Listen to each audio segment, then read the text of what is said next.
What will the companies of the future look like? How should they behave? In August, the Business Roundtable, which speaks for America's biggest companies from Amazon to JP Morgan Chase, provided a hint. The group amended its 2-decade-old declaration that corporations exist principally to serve their shareholders to enshrine a fundamental commitment to all of our stakeholders: customers, employees, suppliers, communities, and last in the list, investors.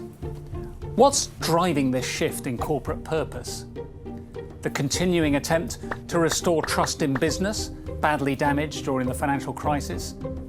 Generational change, bringing new people into the workforce with higher expectations and the technological tools to hold employers to account.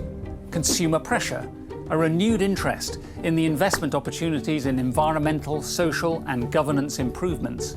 And, cynics would say, companies' desperate, self-interested desire to avoid regulation and retain their license to operate. Enthusiasts for companies with a positive purpose that goes beyond profit are clear.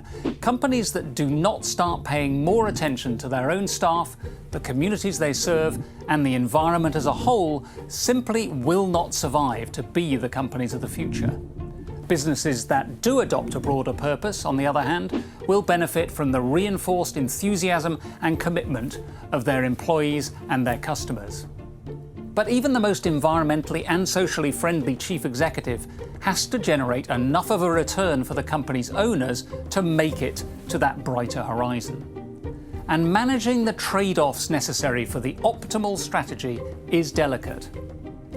Take a traditional oil and gas company. If, as CEO, you move away from fossil fuels too soon, investors will punish you, even as environmentalists applaud. Move too late, and your greener competitors will steal a march on you in sustainable energy, as tougher regulation penalises your core operations. Critics point out, though, that purpose is hard to define, let alone to measure. And there are other obstacles in the way of a permanent shift to a longer-term, purpose-led form of capitalism. Many asset managers and some asset owners still seek short-term returns and are rewarded accordingly. National and regional differences in corporate culture make it hard to apply a one-size-fits-all approach without antagonizing pure profit seekers in, say, the US, or long-termists in Europe. Then there's the threat of growing cynicism if companies disappoint by falling short of their lofty promises. So could the trend towards a new corporate capitalism reverse as it did in the 1980s, when the post-war consensus on the social responsibility of business gave way to a harder-edged drive towards pure shareholder value? It could, but there are powerful forces working in favour of change.